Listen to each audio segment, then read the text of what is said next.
Once again, it's on. Back at it. 702 Visions. District 1104. Show speaks. How y'all doing out there? Hope everything good. You know what I'm saying? Usually I have a interviewer behind the camera. Y'all don't see him. But they couldn't make it. You know, I just woke up. I think it's 3 in the morning. You know what I'm saying? I got somewhere to be in a few. So we just getting it in real quick. Alright, you know, same as usual. You know what I'm saying? We ain't gonna switch up the format. You know. Topics about what's going on in hip hop in the urban community. You know, in our culture. You know what I'm saying? So without no further ado, let's just go and pop it off. Your boy Kanye West was seen in Paris. I think it was Fashion Week. He was with Candace Owens, somebody in the political field. She's a black woman married to a white man. She has similar views and let's say not antics, but definitely some choice for words like Kanye. You know, very controversial, polarizing. You know, when it comes to her views and where she stands, the ultimate quote unquote coon, as we would call it. So, make a long story short, they're both in Paris, side by side, sweatshirts from the back, not from the front, but from the back. And on the back of both sweatshirts say, "White Lives Matter." Now, that's been sparking some headlines with your boy Kanye, which that's nothing out of the norm for this guy.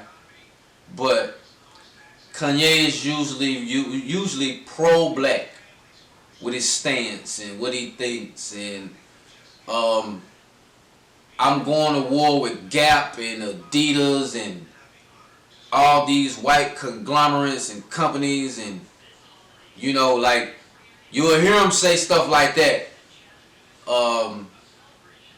George Bush don't like black people. What else? I can go on and on about the real Kanye, or the Kanye that we think we know. And when I see White Lives Matters on a shirt, a sweatshirt, with Candace Owens right next beside him in Paris or France for Fashion Week, I scratch my head a little bit. I scratch my head just a little bit. Okay, first of all, you should have took the V out and it should have said White Lives Matter, because them motherfuckers lie like a crazy. They lie like a motherfucker. So, with all that being said, what was the true goal, or what was the true reason? Why would he do that? He know he a black culture phenomenon, you know. Even though he got that white money though, you know. He got that white money too as well. What they white people spin with him. Very, very broad.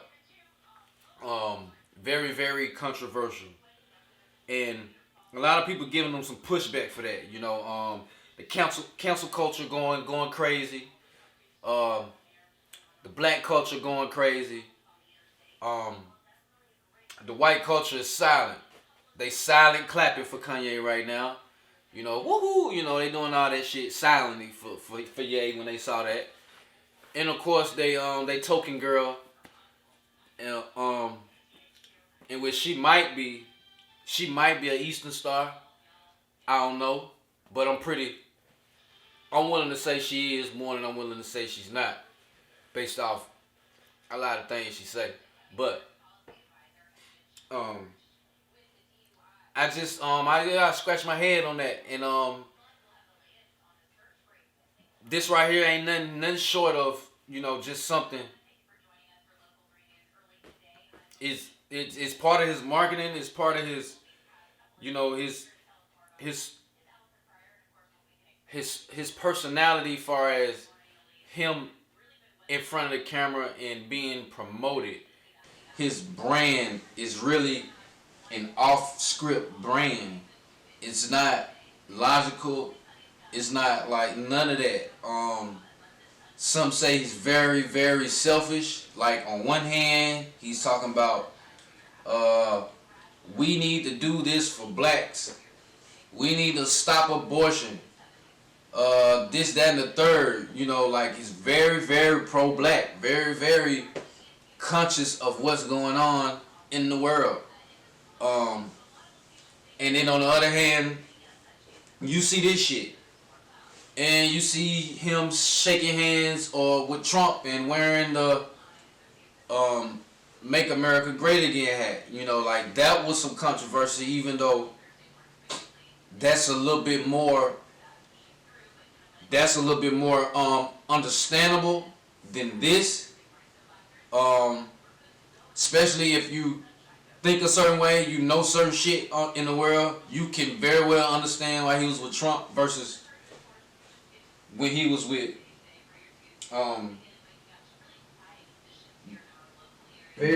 basically versus wearing his hat. I mean, versus wearing his sweatshirt with White Lives Matter on it, which Kanye, you should have took that V out. White lives, bunch of those.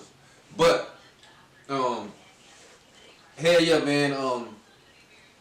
That's just some Kanye shit. Kanye very selfish, and Kanye is very, very aware of what's going on and what he's doing. He knew he was finna get some clicks and some controversy, and he also beefing with Diddy.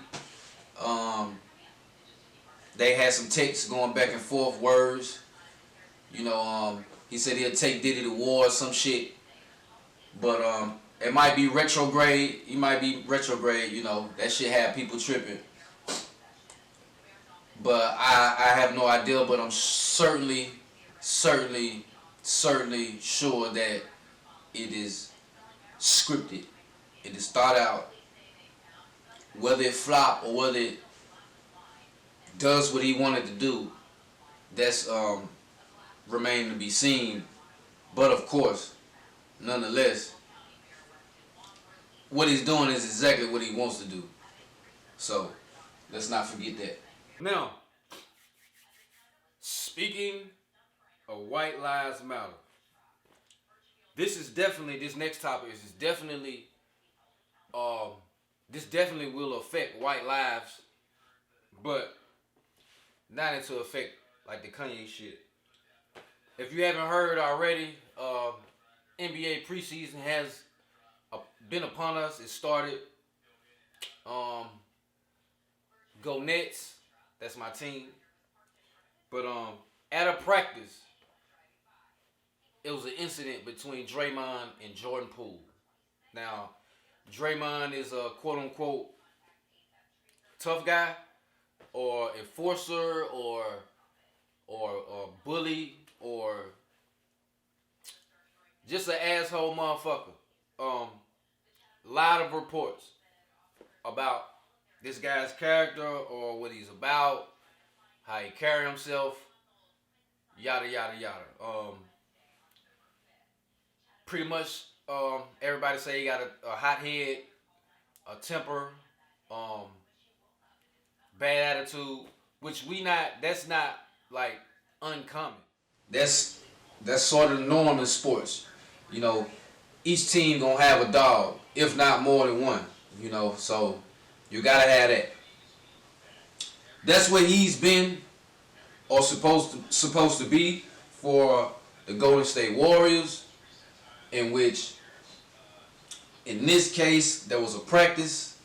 They had practice, of course, preseason, real season about to start, and Draymond Green is like 6'8", 230, 240, 220 something like that. But 6'8", between 220 and 235, 240. Jordan Poole, 6'2", 6'3", 170. 160, 175 at the most type shit. So this is a person who got he got like 4 or 5 inches and 30 to 50 pounds on advantage on him. You know what I'm saying? Um, that's we all grown men. Of course, they all grown men, but you know that's a size advantage. Also, Draymond Green is like 30 plus year old man, and this is a second. This may be his third year. Jordan Poole in the league, early 20s, like 21 maybe 22 at the most. And this is pretty much like a kid. The young guy, your young gunner on the team. Like you the OG, you the vet, you know, and this the guy, this your young gunner. Add to the fact that this guy is way more important than you, Draymond. You borderline trash as far as skills. Now the intensity, the defense, the keeping everything together, being a heart of the team, voice, that's your element. Skill, we already know you definitely don't really have no skills. Okay, so my question is, and well, I got a couple. So first of all, how and why does the tape get leaked? Like, it's a reason why that tape got leaked and sold to TMZ. Because this is the one time I'm pretty sure TMZ was not around. This was an NBA facility, NBA practice. They're pretty much closed, private, secured. Shit like this happen all the time, I'm sure. Maybe not to this effect. But fights, arguments, all that happens and nothing gets out. We heard about Michael Jordan springing on Steve Kerr. We didn't see a tape. I'm sure there's a tape. But when you see that shit, it's just different. It just sensationalizes a lot more different. We heard about the Ray Rice shit when he was on the elevator. You're so wrong, Ray Rice. Domestic violence, yada yada. We seen the tape. Oh, get your ass up out the league. So now that the tape is exposed, and it was exposed on purpose, now you got a problem. You know what I'm saying? Now you got a problem. They already don't want to pay this man. I wouldn't want to pay that nigga neither. Especially what he's expecting and wanting. He's getting up in age. You know how this business go. The older you get, the less they think of you. This is a young man's sport. But does he have basketball years in front of him? Yes. The quality of that basketball, we don't know. We did see the finals. And it's just a big deal. People say Draymond jealous. This young boy finna get this bread. You begging and bitching about getting paid. So obviously they don't want to pay you. But this young guy is a priority. He is the third best player on that team. And to be honest, I don't know what little Jordan Poole could have said to Draymond to make him fire off like that. Draymond had a press conference and he said all the right shit, said all the right shit, said all the things he was supposed to say, you know what I'm saying? But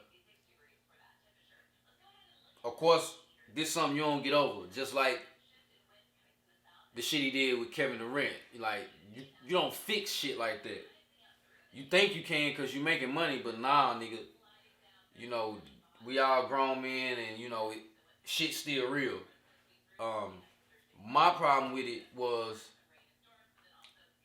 I seen this man on live TV in the playoffs. Might have been regular season, but I'm assuming it's in the playoffs. Tristan Thompson smacked the shit out of him in live on TV. He didn't do nothing. And then you want to beat on the younger guy, smaller guy, that make you look a certain way. You know what I'm saying? That make you look Like you want some bully shit, like you want some hard shit.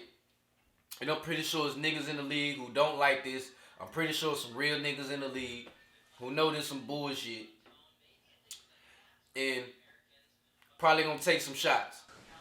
Probably gonna take some shots at Draymond, man. I think this probably the straw that broke the camel back with Draymond. You already garbage. Organization don't know you. Steph and Clay, they pretty much hold your hand through this shit. They the real stars. They the real talent. You don't say shit to them when they do funny shit or embarrassing shit and bad turnovers or just whatever the fuck. Cause you know what I'm saying? You don't bite the hand that feeds you, nigga. You only on that team and only relevant because of those two light-skinned dudes. And I think the league knows that. I think the public knows that. And I think this right here is just something that's gonna slowly but surely, just bring him on down that hill. He's won four rings. Yeah, 4 rings. He's won 4 rings. And could have won more ring. KD off. Got suspended a game against Cleveland. Could have won that one. So I'm pretty sure the organization is still mad at past shit. Probably don't like the guy. Just tolerate his shit. Cause he is an enforcer and good defensive player on the team. Add that to the fact that you got Steph and Clay co-signing him. So it's kind of a players' league in the NBA. So you can get away with shit like that. So I think it was a bitch move by Draymond, and I think it was purposely leaked. This was from the organization, purposely leaking this to the public to sway the public opinion. So when we get rid of this motherfucker, when we fire him, when we don't pay him, whatever the consequences we do ultimately with this guy, we don't get any blowback from our fans, from PR, from anything like that. It's sort of like a job.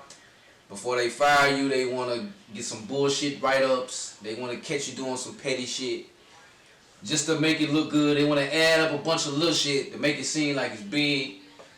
We all know Draymond did a bunch of little shit. So now this is the one thing they caught him slipping on.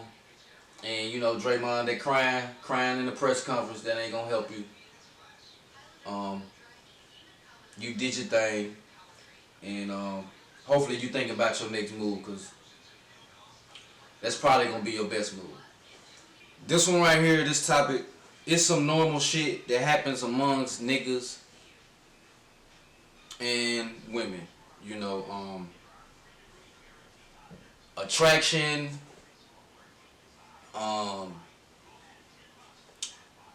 pretty much status, money, a name,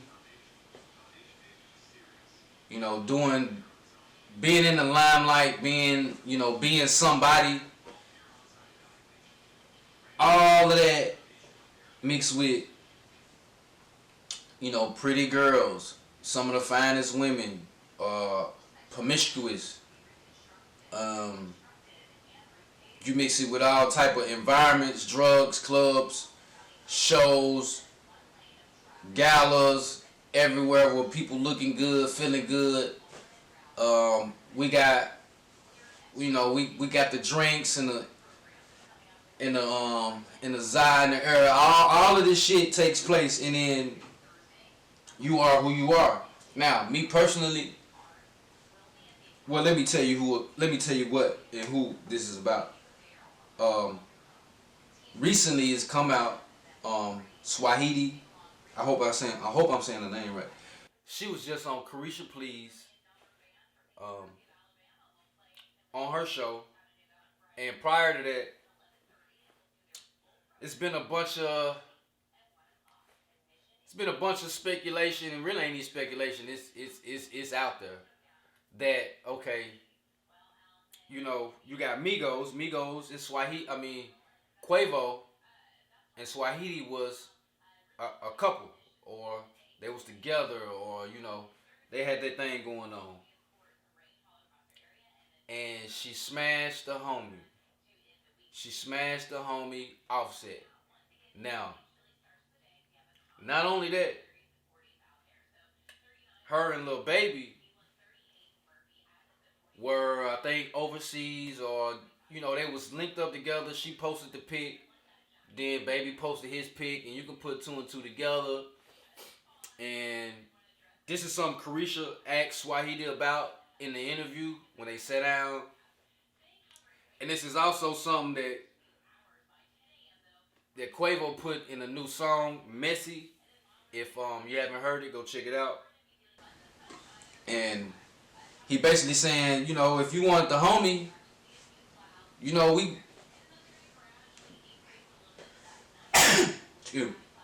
if you wanted the homie, nigga, we could have blessed that. You know what I'm saying? Like, this is my brother. If you getting down how you getting down, which we know how they get down. Shit, we could have blessed that. Now, one thing about your female smashing your homie, it happens all the fucking time. It happens more than we realize. And it's gonna happen to niggas, and they don't even know. And you don't even know. Your homie done smash your bitch, or your ex bitch, or a bitch you talking to right now. Excuse my French. And you don't even know it. And that's just how the playing field is. It's a lot of the bro code is broke. You know what I'm saying? Bro code get broke, especially when it comes to fucking a nigga bitch, or a nigga fucking with a nigga meat. You know what I'm saying? You got some real niggas out there. Of course, they gonna always stick. I'm one of them. You know what I'm saying? If you my partner, you my nigga. I know you don't fuck with this girl. I ain't even looking at her. Like, first of all, I'm me.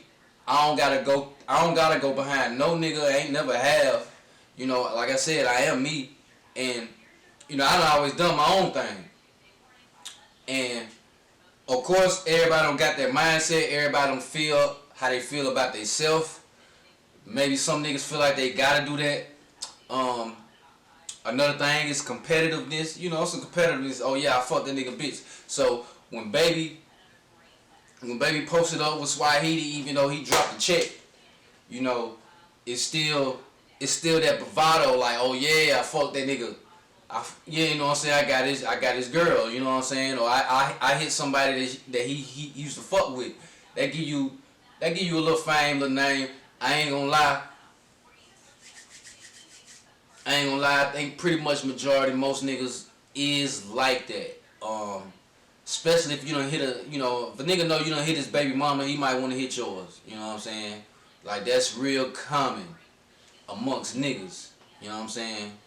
Now, far as him and Offset, like, I don't think that's what's breaking up the Migos. I don't think that got anything to do with why they not together. Pretty much that's some contract shit. This is Quavo here we talking about. You know what I'm saying? We know Offset with Cardi. And Cardi's had her own situation with Offset supposedly cheating. Some bartenders, she sent her goons. She went to court about that shit. But we ain't talking about that. We talking about the nigga situation. If you my nigga, or we in a group, and you my nigga, and you hit my ex-girl or my current girl, which I didn't know, it just come out. I don't think that's something that'll break it up. This ain't the Marion Lil Fizz shit where we hit the nigga baby mama. This a chick. Even though he in the public eye, and everybody know, like,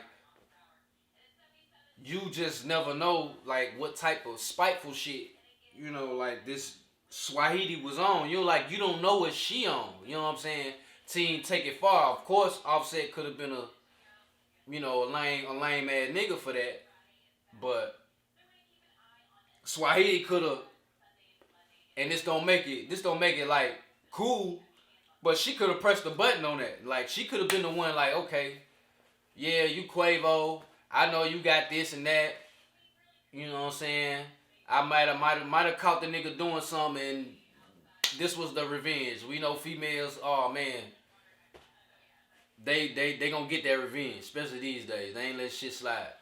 They very very vocal and very very um mannish when it comes to oh yeah, bitch, I fuck your nigga, or I fuck your baby daddy, or I, you know, they very mannish on that shit, you know, especially these days.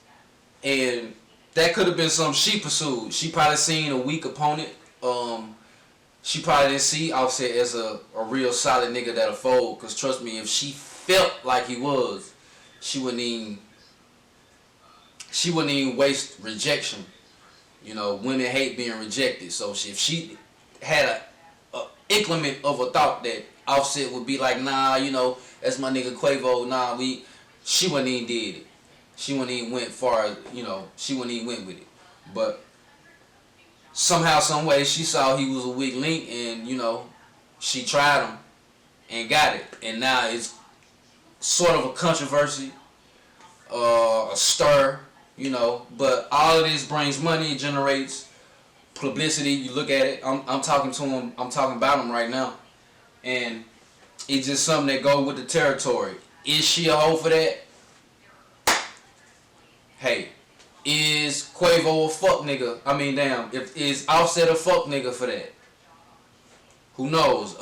I got homies who my old females, they don't fuck with, and I felt some type of way, but not really, cause it ain't mine, and it's just some shit like, damn, homie, you know what I'm saying? Like, damn, fool, I know you, but okay, I just get you back down the line, and if that's the case, that's the case. If that's your dog, that's your dog. You know, y'all don't fall out by no shit like that. Especially if it wasn't serious, that's just something you take on the chin, and you know, you get your, you know, with your homie, you know what I'm saying, you can, if that's your homie, yeah, fuck with one of his hoes, you know, if you got it like that, and it'll just be some fun thing, maybe, you know, you got me, so I got you, and it's over, y'all laugh about the shit, talk about the shit, and it is what it is, based off the relationship you got with your nigga, and as far as her and Lil Baby, that was just her trying to, you know, see what the, you know, women are curious, you know what I'm saying? Like, it's hard, you know, to stay faithful when you're around a bunch of sharks. Like, it's some sharks out here. You know what I'm saying? Even in the local city where I'm at, Chattanooga, Tennessee, like, niggas know, like, yeah, nigga, your bitch will get took from you. She will wander off, nigga, like, and don't think shit sweet. This is the norm. Like, this is what it is. This is the nature of the beast. This is the game.